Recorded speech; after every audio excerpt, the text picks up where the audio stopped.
نحمده ونصلي على رسوله الكريم أما بعد فأعوذ بالله من الشيطان الرجيم بسم الله الرحمن الرحيم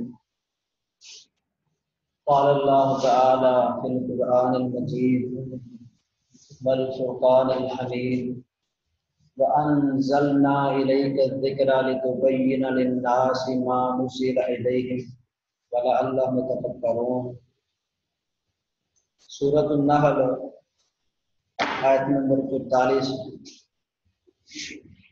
اللہ پاک نے قرآن پاک میں رسول اللہ صلی اللہ علیہ وسلم پر وحی جو بھیجی ہے اس کو لوگوں تک پہنچانے کی ذمہ داری عائد کی ہے۔ اللہ فرماتے ہیں لِتُبَيِّنَ لِلنَّاسِ مَا نُزِّلَ إِلَيْهِمْ، یعنی در حقیقت جو وحی ہے یہ آئی ہی لوگوں کے لیے ہے۔ ہاں رسول اللہ کا ایک واسطہ آیا ہے تاکہ لوگ آپ کے ذریعے من بعن وہ ساری چیزیں سیکھ سکیں، اور وہی قرآن و سنت دونوں شکلوں میں اتری ہے، اور دونوں شکلوں کی ہی ذمہ داری اللہ پاک نے اس کو محفوظ رکھنے کی اور لوگوں تک پہنچانے کی اپنی ڈیوٹی لگائی ہے۔ سورۃ الحجر میں اللہ تعالیٰ فرماتے ہیں اِنَّا نَحْنُ نَزَّلْنَا الذِّكْرَ وَإِنَّا لَهُ لَحَافِظُونَ، کہ ہم قرآن اور حدیث جو ذکر ہے، جو لوگوں کے لیے نصیحت ہے، ہدایت نامہ ہے، اس سارے کو محفوظ رکھنے کی ذمہ داری اپنے اوپر عائد کرتے ہیں۔ اور رسول اللہ صلی اللہ علیہ وسلم ساری عمر یہی وحی لوگوں تک پہنچاتے رہے ہیں، اور مکمل دین رسول اللہ صلی اللہ علیہ وسلم نے لوگوں تک پہنچایا۔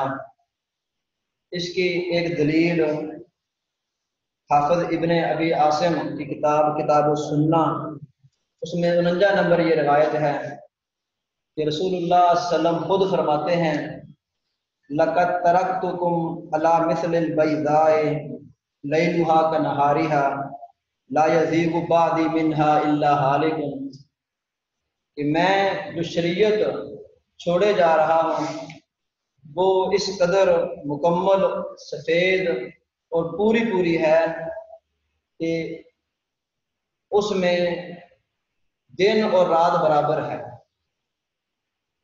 مطلب اس کی جو اچھائیاں ہیں وہ بالکل واضح ہیں، برائیاں جو ہیں اس نے شریعت نے ان کو بالکل واضح کر دیا ہے۔ تو اس روایت سے رسول اللہ صلی اللہ علیہ وسلم کے فرمان سے یہ بات ثابت ہوتی ہے کہ شریعت قرآن اور حدیث کی شکل میں جو آئی ہے، اللہ تعالیٰ نے اس کا ذمہ اٹھایا ہے، وہ رسول اللہ کے دور سے لے کر قیامت کے دن تک ہے، اور یہ ذمہ اللہ تعالیٰ یہ ڈیوٹی افراد سے لیتا ہے۔ رسول اللہ صلی اللہ علیہ وسلم کے بعد صحابہ کرام رضوان اللہ علیہم اجمعین نے، پھر تابعین نے، تبع تابعین نے، محدثین نے یہ ڈیوٹی سر انجام دی، اور قرآن جو وحی کی شکل میں اترا تھا، حدیث جو وحی کی شکل میں اتری تھی، اس کی کتابت خود رسول اللہ صلی اللہ علیہ وسلم نے اپنے دور میں صحابہ کرام نے، تابعین نے، تبع تابعین نے کروائی۔ تو یہ ایک فریضہ تھا امت مسلمہ پر جس کا اللہ تعالیٰ نے حکم بھی دیا، ایک گروہ خیر کی دعوت دے۔ تو یہ ساری خیر اور اچھائی جو رسول اللہ صلی اللہ علیہ وسلم کے فرامین تھے، احادیث نبویہ تھی، ان کو محفوظ کرنا یہ بھی ایک بہت اہم کام تھا۔ تو شریعت کے مسائل لوگوں تک پہنچانے والے محدثین ہیں، ایک نامی امام بخاری رحمہ اللہ کا بھی ہے۔ امام بخاری رحمہ اللہ کا نام اس قدر معروف ہے، ان کی کتب اس قدر معروف ہیں جو کہ کسی تعارف کی محتاج نہیں ہے، لیکن رسول اللہ صلی اللہ علیہ وسلم کے فرامین پہنچانے والی، ان کو محفوظ کرنے والی، ان کی کتابت کرنے والی یہ ہستی جس کو لوگ امام بخاری کے نام سے جانتے ہیں، یہ کون تھے، ان کا نسب نامہ کیا ہے، ان کے بارے میں چند ایک معلومات میں آپ احباب کے سامنے شیئر کروں گا۔ یہ معلومات کیوں ضروری ہیں؟ اس لیے ضروری ہیں کیونکہ کتاب صحیح البخاری یہ بعد میں ہے، پہلے امام بخاری کا وجود ہے۔ جب تک کتاب لکھنے والے کے بارے میں معرفت ہمیں نہیں ہوگی، ان کے بارے میں ہمارے دل ان کی اچھائی پر، ان کی صداقت پر مطمئن نہیں ہوں گے، تب تک ہم صحیح البخاری سے صحیح فائدہ بھی نہیں اٹھا سکتے۔ یہاں پر ایک بات یہ یاد رکھیں، جو اسباق فضیلت الشیخ ابن بشیر الحسینوی صاحب کی طرف سے ہمارے ذمے لگائے گئے ہیں، یہ اسباق ہمارے قد سے بہت زیادہ بڑے ہیں۔ صحیح البخاری ایک مایا ناد کتاب ہے جس کے بارے میں فضیلت الشیخ تنزیل الرحمان صاحب آپ سے گفتگو کر رہے تھے۔ تو چونکہ دین جو آپ کے پاس ہے اتنا آپ نے لوگوں تک پہنچانا ہے، تو ہم بھی انشاءاللہ کوشش کریں گے کہ ہم اس ڈیوٹی کو مکمل طور پر ادا نہیں کر سکتے، ہاں کوشش کریں گے کہ جو چیزیں ہم اکٹھی کر کے لائیں وہ آپ کے سامنے شیئر کر سکیں، اور اپنے علم کو مضبوط کرنے کے بعد آپ کے علم میں اضافہ کرنے کا سبب بن سکیں۔ تو میری جو ڈیوٹی ہے وہ یہ ہے کہ امام بخاری رحمہ اللہ نے احادیث سے جو مسائل اخذ کیے ہیں، اس حدیث کی کتاب کی ایک شرح امام ابن حجر رحمہ اللہ نے لکھی، تو اس شرح کے اندر امام ابن حجر رحمہ اللہ نے احادیث کس طرح استنباط کیے ہیں، مسائل کس طرح اخذ کیے ہیں، ان باتوں کو ہم شیئر کریں گے۔ تو پہلے 2-3 لیکچر جو میں آپ کے سامنے شیئر کروں گا وہ یہ ہوں گے، امام بخاری رحمہ اللہ کون تھے، امام بخاری کی ثقافت علماء کے ہاں کیا تھی، مقام و مرتبہ کیا تھا، اور امام بخاری رحمہ اللہ کو غیر کس نظر سے دیکھتے ہیں۔ یہ باتیں شیئر کرنے سے مقصود صرف یہی ہے کہ امام بخاری رحمہ اللہ کی شخصیت ہمارے سامنے واضح اور نمایاں ہو جائے۔ تو یہاں پر یہ اضافی بات یاد رکھیں، اللہ تعالیٰ نے شریعت انبیاء کے ذریعے نازل کی ہے، انبیاء کو اللہ تعالیٰ نے نبوت دینے کے بعد معصوم عن الخطا قرار دیا دینی مسائل کے اندر، کہ وہ گناہ سے محفوظ ہیں، شیطان ان پر حملہ نہیں کر سکتا۔ امام بخاری رحمہ اللہ ہوں یا امام بخاری رحمہ اللہ کے اساتذہ ہوں یا صحابہ کرام کی ذاتیں ہوں، یعنی کہ دنیا کا نیک پارسا شخص جس سے آپ جتنی بھی عقیدت کر لیں، اس کو معصوم عن الخطا قرار دینا یہ غلطی ہے، یہ کرنا درست نہیں ہے۔ تو ایک انسان کی اچھائیاں بہت زیادہ ہیں، اس کی اچھائیوں کو تذکرہ کیا جائے، نہ کہ برائیوں کا، نہ کہ اس کے غلط مسائل کا۔ ہاں غلطی ہونا انسان کا خاصہ ہے، اس سے رجوع ممکن ہے، جس کی کئی ساری مثالیں ہمارے سامنے ملتی ہمیں صحابہ کرام رضوان اللہ علیہ اجمعین کی زندگی سے، محدثین کی زندگی سے۔ تو آج کا ہمارا لیکچر امام بخاری رحمہ اللہ کی حالات زندگی کے بارے میں ہے۔ سب سے پہلے امام بخاری رحمہ اللہ کا نام محمد بن اسماعیل بن ابراہیم بن مغیرہ بن بردسبہ الجوفی۔ امام بخاری رحمہ اللہ کا نام کیا ہے؟ محمد بن اسماعیل بن ابراہیم بن مغیرہ بن بردسبہ الجوفی۔ بردسبہ تو امام بخاری رحمہ اللہ کے والد کا نام اسماعیل، دادا کا نام ابراہیم، پر دادا کا نام مغیرہ، اور مغیرہ کے بابا کا نام بردسبہ ہے۔ بردسبہ یہ فارسی زبان کا لفظ ہے، فارسی کا، جس کا معنی کاشتکار کے معنی میں استعمال ہوتا ہے بردسبہ۔ تو یہ بردسبہ جو مغیرہ کے والد ہیں، یہ مجوسی مذہب سے تعلق رکھتے تھے، فارس کے رہنے والے تھے۔ تو یہ ان کی وفات موت یہ حالت مجوسیت میں ہی ہوئی تھی۔ یہ آپ دیکھیں بدساری مقدمہ جو امام ابن حجر رحمہ اللہ نے لکھا ہے فتح الباری کا، اس کے اندر یہ بات آپ کو صفحہ 477 پر مل جائے گی، جہاں پر امام بخاری رحمہ اللہ کا مکمل نام نسب نامہ لکھا ہوا ہے اور کچھ تفصیل یہ دی ہوئی ہے۔ اور الجوفی یہ لفظ کیوں لکھا گیا؟ یہ یمن کا ایک مشہور قبیلہ ہے جوفی، جو کہ امام بخاری رحمہ اللہ کے والد اسماعیل کے دادا مغیرہ، جو ہم نے پڑھا کہ ابراہیم بن مغیرہ یہ جمان الجوفی جو بخارا کے اس وقت والی تھے، ان کے ہاتھ پر یہ مسلمان ہوئے تھے۔ مغیرہ جو بردزبہ کے بیٹے ہیں، تو اس وجہ سے یمن کہ اس قبیلے الجوف یمان الجوفی کی نسبت کی وجہ سے امام بخاری رحمہ اللہ کے نام کے ساتھ الجوفی لکھ دیا گیا۔ امام بخاری رحمہ اللہ کے والد اسماعیل، ان کی کنیت ابو الحسن ہے، جو امام بخاری رحمہ اللہ کی بالکل بچپنے میں وفات پا گئے تھے، چھوٹی عمر میں ہی۔ تو اسماعیل یہ کون تھے؟ امام بخاری رحمہ اللہ کے باپ۔ یہاں پر ایک بنیادی نقطہ یاد رکھیں، پڑھے لکھے گھرانوں میں اکثر بیشتر اولاد کے یہ مواقع فراہم ہوتے ہیں کہ اولاد پڑھ لکھ جاتی ہے۔ امام بخاری رحمہ اللہ نے جس خاندان میں آنکھ کھولی تھی وہ مسلمانوں کا خاندان تھا، بلکہ محدثین کا خاندان بن چکا تھا۔ اسماعیل امام بخاری رحمہ اللہ کی جو والد تھے، یہ عبداللہ بن مبارک رحمہ اللہ سے ان کی ملاقات تھی، حدیث کے راوی تھے، اور بیشتر بڑے بڑے محدثین سے انہوں نے روایات بیان کی ہیں۔ تاریخ اسلام امام ذہبی کی کتاب ہے، اس کی جلد نمبر 19 صفحہ نمبر 239 میں امام بخاری رحمہ اللہ کے والد کے بارے میں کچھ حالات زندگی لکھے ہیں۔ تو امام بخاری رحمہ اللہ کو ملنے والے القاب مختلف علماء کی طرف سے، مختلف محدثین کی طرف سے، تو امام بخاری رحمہ اللہ اپنے دور میں اپنے زندگی میں اپنا سکہ منوا چکے تھے۔ تو بعد میں جو آپ کو لقب ملے، ان القاب میں بہت بہترین جو لقب ہے وہ کیا تھا؟ امیر المومنین بالحدیث۔ کیا ہے؟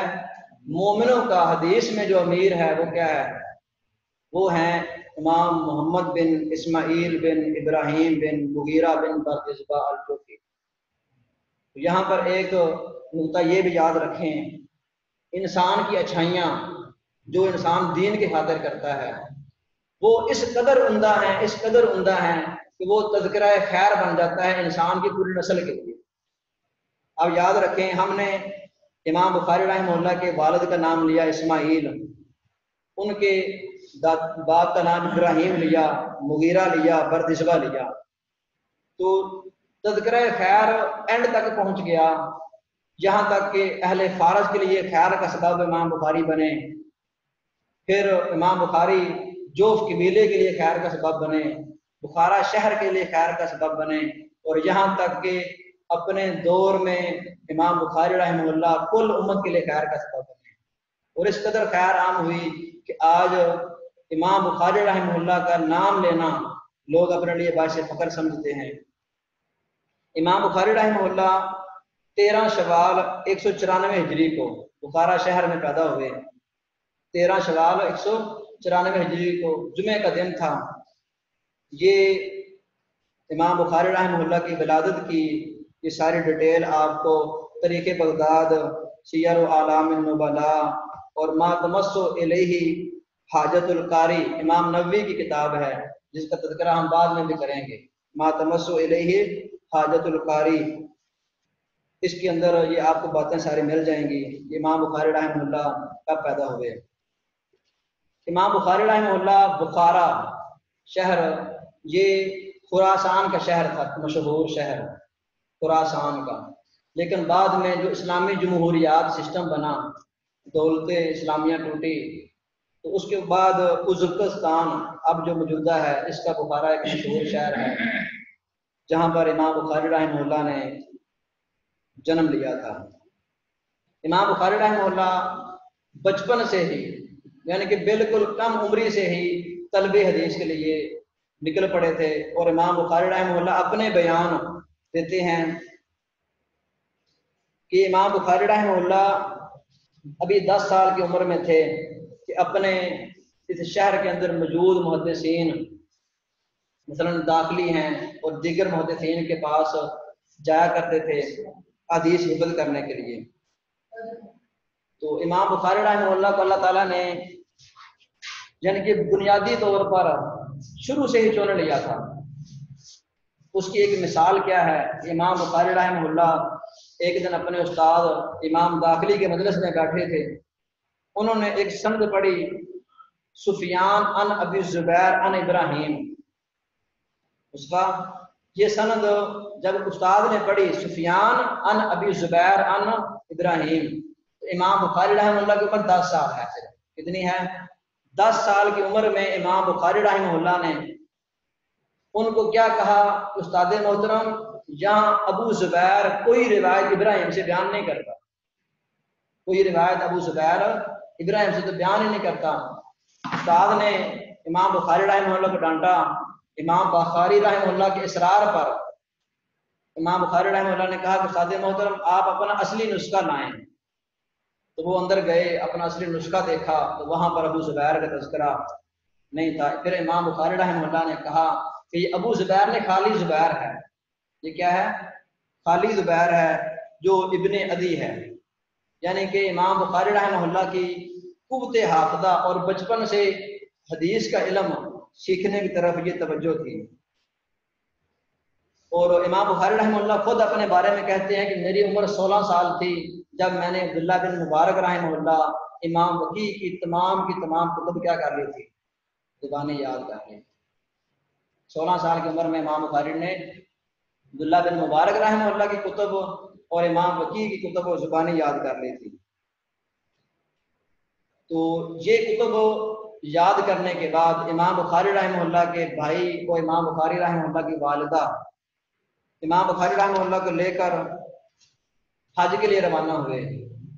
تو حج پر جانے کے بعد امام بخاری رحمہ اللہ وہاں واپس نہیں آئے. امام بخاری رحمہ اللہ وہاں پر ہی علم حاصل کرنے کے لیے حدیث سیکھنے کے لیے بیٹھ گئے. تو امام بخاری کی والدہ اور ان کے بھائی واپس بخارا شہر تشریف لے آئے تھے.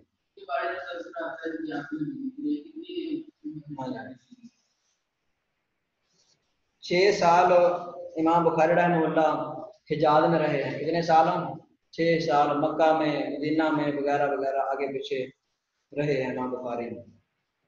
طلب حدیث کے لیے امام بخاری رحمہ اللہ نے جو ساری عمر صرف کی ہے اس میں سے مشہور شہر امام بخاری رحمہ اللہ حجاز، شام، مصر، الجزیرہ، بصرہ، کوفہ اور بغداد وغیرہ، ان شہروں میں امام بخاری رحمہ اللہ نے علم حاصل کیا ہے.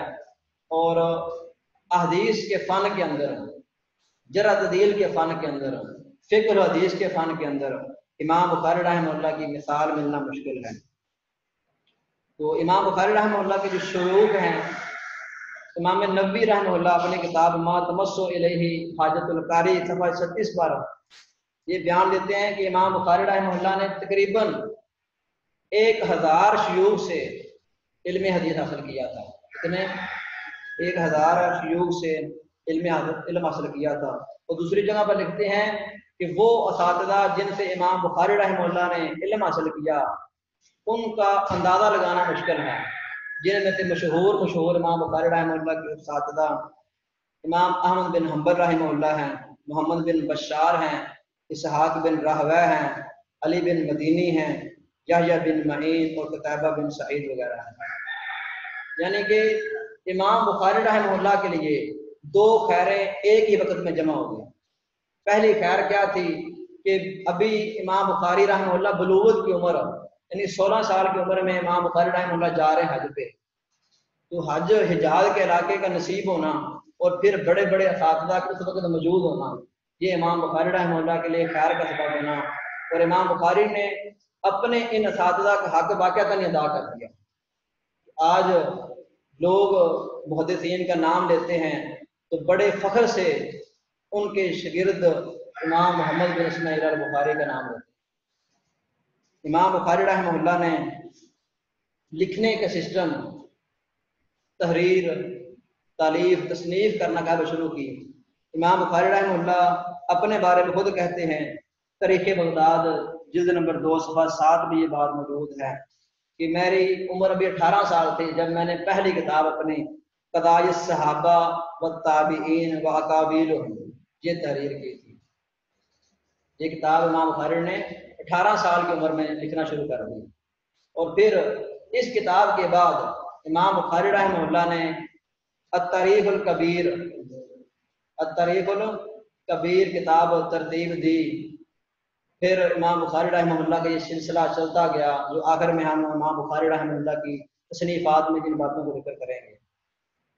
تو امام بخاری رحمہ اللہ سے روایات بیان کرنے والے وہ کون لوگ تھے، اس کے بارے میں بھی امام نووی کہتے ہیں ان کا احاطہ کرنا ممکن نہیں ہے۔ وہی کتاب ما تمسو الیہ حاجۃ القاری صفحہ 36 پہ امام بخاری رحمہ اللہ کے بڑے مشہور شاگرد ہیں کہ محمد بن یوسف فربری، وہ کیا کرتے ہیں کہ امام بخاری کی زندگی میں 90,000 کے قریب لوگوں نے امام بخاری سے صحیح البخاری کی تمام روایات کا سماع کیا، یعنی کہ امام بخاری رحمہ اللہ کو اللہ کی طرف سے یہ شرف حاصل ہو گیا کہ لوگوں نے ان کو تلقی بالقبول لے لیا۔ لوگوں کا جمع غفیر ان کے پاس آنا یہ بھی اللہ تعالیٰ کی طرف سے خیر تھی۔ تو حیران کن سسٹم، امام بخاری رحمہ اللہ کے آپ اساتذہ دیکھیں اور پھر شاگرد جو امام بخاری رحمہ اللہ سے پڑھ رہے ہیں وہ بھی بلا کے ہیں جن کو لوگ بڑے مشہور و معروف نام سے جانتے ہیں، جن میں امام مسلم رحمہ اللہ ہے، امام ترمذی رحمہ اللہ ہیں، امام نسائی ہیں، امام ابن خزیمہ رحمہ اللہ ہیں، ابن ابی دنیا ہیں، ابو حاتم رازی ہیں، ابو زرع ہیں، ابراہیم بن اسحاق ہیں۔ یہ وہ مشہور شاگرد ہیں امام بخاری رحمہ اللہ کے جنہوں نے اپنے استاد اور اپنے دادا استاد کے نہج اور طریقہ پر چلتے ہوئے علم حدیث کے اندر خدمات پر انجام دی۔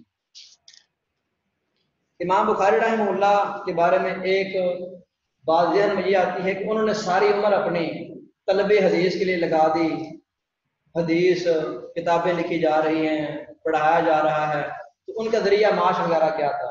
ذریعہ معاش امام بخاری رحمہ اللہ کے والد جو بچپن میں فوت ہو گئے تھے، وہ جو سرمایہ چھوڑ کر گئے تھے امام بخاری رحمہ اللہ نے وہ سارا سرمایہ مضاربت پر لگا دیا، یعنی کسی بندے کو پیسے دے دیے، وہ جو جائیداد تھی وہ کسی بندے کے حوالے کر دی، اسی کے ذریعے امام بخاری رحمہ اللہ کو جو پیسے ملتے تھے اسی پر امام بخاری رحمہ اللہ نے اپنے ساری عمر گزارا کیا ہے۔ یہ کتاب ہے تحفۃ الاکباری، اس کا صفحہ نمبر 208 ہے، اس میں یہ بات موجود ہے۔ امام بخاری رحمہ اللہ نے بذات خود ساری عمر حدیث، خدمت حدیث اور کتب لکھنے کے علاوہ کوئی ذریعہ معاش اختیار نہیں کیا۔ یہاں پر ایک بات میرے ذہن میں آئی، امام بخاری رحمہ اللہ کے بارے میں بہت ساری مشہور ترین باتیں ہیں، ان میں سے ایک بات یہ ہے کہ امام بخاری رحمہ اللہ جب اپنے کاموں میں مصروف ہوتے تھے سارا دن گزر جاتا تھا 1-2 بادام کھا کر گزارا کر لیتے، سالن جس کو ہم کھاتے ہیں کھانے میں، جو اگر میسر نہ ہے تو ہمارے لیے بولنا مشکل ہو جاتا ہے، رہنا مشکل ہو جاتا ہے۔ تو امام بخاری رحمہ اللہ کئی کے دن ان چیزوں سے دور رہتے تھے۔ تو یہاں پر یہ بات بھی یاد رکھیں، ہمارا ایک پورا لیکچر ہوگا سیرت امام بخاری سے ہم نے کیا سیکھا۔ امام بخاری رحمہ اللہ نے خدمت حدیث کی تھی، اپنے اساتذہ کو دیکھا، اساتذہ نے اپنے اساتذہ کو، یہ سلسلہ رسول اللہ تک جا پہنچتا تھا۔ تو رسول اللہ صلی اللہ علیہ وسلم کا جو عملی مظاہرہ تھا وہ محدثین کی ساری زندگی میں نظر آتا ہے۔ تو چونکہ رسول اللہ صلی اللہ علیہ وسلم خود بھی بالکل کفایت شعری کے مطابق زندگی گزار کے گئے ہیں، تو رسول اللہ صلی اللہ علیہ وسلم کے طرز عمل پر محدثین کرام نے بھی وہی فریضہ جو انبیاء کا فریضہ تھا وہی ادا کرتے ہوئے کفایت شعری سے زندگی گزاری ہے۔ امام بخاری رحمہ اللہ کئی ایک تصنیفات کر کے گئے ہیں جن میں مشہور و معروف کتاب جس کا پڑھنے کا پڑھانے کا موقع اللہ تعالیٰ نے ہمیں دیا ہے، اللہ تعالیٰ ہمیں مزید محنت کرنے کی توفیق عطا فرمائے، اور صحیح البخاری کا حق ادا کرنا اللہ جانتا ہے یہ اسباق بڑے بڑے شیوخ الحدیث کے ہیں جو یعنی یہ کام کر سکتے ہیں۔ تو امام بخاری رحمہ اللہ نے اپنے الجامع صحیح کے علاوہ بھی کئی کتابیں لکھی ہیں، جن میں الطریق الکبیر ہے، الطریق الاوسط ہے، الطریق الصغیر ہے، خلق و افعال العباد ہے، کتاب الضعفاء ہے، الادب المفرد ہے، اور اس طرح چھوٹے موٹے جز امام بخاری رحمہ اللہ نے ترتیب دیے ہیں۔ جز القراءۃ خلف الامام ہے، جز رفع الیدین ہے، وغیرہ وغیرہ۔ امام بخاری رحمہ اللہ نے اپنی ساری زندگی خدمت حدیث میں گزاری، تو یہ مختصر تعارف تھا امام بخاری رحمہ اللہ کا۔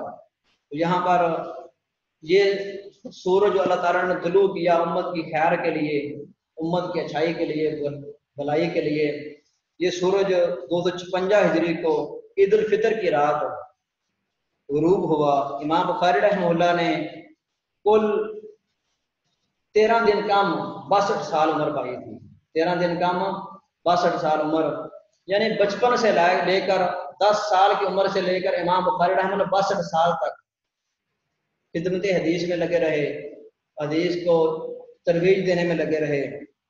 یہ امام بخاری رحمہ اللہ کی کتب کا تذکرہ اور امام بخاری رحمہ اللہ کی یہ وفات حدث ساری صفحہ 493 جو مقدمہ فتح الباری کے نام سے مشہور ہے اس میں موجود ہے۔ تو امام بخاری رحمہ اللہ کے حالات زندگی یہ آپ کے سامنے بیان کرنے کا مقصد صرف یہی ہے کہ آپ امام بخاری رحمہ اللہ کی زندگی سے واقف ہو سکیں۔ تو امام بخاری رحمہ اللہ کی یہ حالات زندگی جو میں نے آپ کے سامنے مختصر پیش کیے ہیں، یہ آپ مختلف کتابوں سے ان کو پڑھ سکتے ہیں۔ مثال کے طور پر فتح الباری کا مقدمہ حدث ساری ڈیٹیل اس میں موجود ہے، وہ اتنی موٹی جلد ہے۔ دوسرا یہ مولانا محمد داؤد راز صاحب کا مکتبہ قدوسیہ والوں نے جو ترجمہ شائع کیا ہے، مختصر تشریح شائع کی ہے، اس کے شروع میں یہ کتاب میرے سامنے ہے، امام بخاری رحمہ اللہ کے صفحہ 23 کا یہ کتاب ہے، یہاں پڑھ سکتے ہیں حالات زندگی امام بخاری رحمہ اللہ کے۔ تو امام بخاری رحمہ اللہ کی جو باحوالہ سارے حالات زندگی ہیں، یہ کتاب ہے پروفیسر ڈاکٹر فضل اللہ صاحب کی، فضل الباری فی تکمیل صحیح البخاری۔ اس کتاب کے 3 باب قائم کیے ہیں ڈاکٹر پروفیسر فضل اللہ صاحب نے۔ پہلا باب ہی امام بخاری رحمہ اللہ کے حالات زندگی پر ہے، تو یہاں پر جو کمی کوتاہی رہ گئی وہ آپ پوری کر سکتے ہیں۔ یہ حالات زندگی سیرت امام بخاری صفحہ نمبر 41 سے لے کر 47 تک یہ بات لکھی ہوئی ہے، یہ آپ پڑھ سکتے ہیں۔ یہ کتاب نصرت الباری فی بیان صحت البخاری، انہوں نے بھی مختصر طور پر امام بخاری رحمہ اللہ کے حالات زندگی بیان کیے ہیں۔ ایک ہمارا لیکچر ہوگا امام بخاری رحمہ اللہ کی قدر و قیمت، امام بخاری رحمہ اللہ کی جو صحیح البخاری ہے، جس طرح آج شیخ صاحب نے بیان کیا، انہوں نے صحیح البخاری کے بارے میں بتایا۔ تو ہمارا لیکچر ہوگا امام بخاری کو اپنے تو مانتے ہی ہیں، غیر کس طرح مانتے ہیں۔ جو امام بخاری رحمہ اللہ کے مد مقابل ان کے دور میں تھے یا بعد میں تھے، انہوں نے بھی امام بخاری کو مانا ہے۔ صحیح بخاری اور امام بخاری احناف کی نظر میں مولانا محمد ادریس ظفر صاحب کی کتاب ہے، اس سے بھی چند چیزیں میں نے لی ہیں۔ تو اس طرح امام بخاری رحمہ اللہ کی سیرت پر کئی ایک کتابیں اردو میں، عربی میں ترتیب دی جا چکی ہیں، یعنی کہ شروع سے ایک سلسلہ چلا آ رہا ہے۔ مثلا الامام البخاری و صحیح ہو، یہ بھی امام بخاری کے بارے میں کتاب ہے۔ پھر سیرت امام بخاری کے بارے میں بستوی کی کتاب ہے، مفصل کتاب ہے، آپ اس کو دیکھ سکتے ہیں۔ یعنی کہ بخاری کے متعلق جتنی بھی شبہات ہیں، ان کے شروع میں جو بھی آپ کتاب دیکھیں گے وہاں پر آپ کو امام بخاری رحمہ اللہ کے حالات زندگی مل جائیں گے۔ انہی باتوں پر میں اتفاق کرتا ہوں۔ اللہ تعالیٰ ہمیں امام بخاری رحمہ اللہ کی زندگی سے اور ان کے کردار سے نصیحت حاصل کرنے کی توفیق عطا فرمائے۔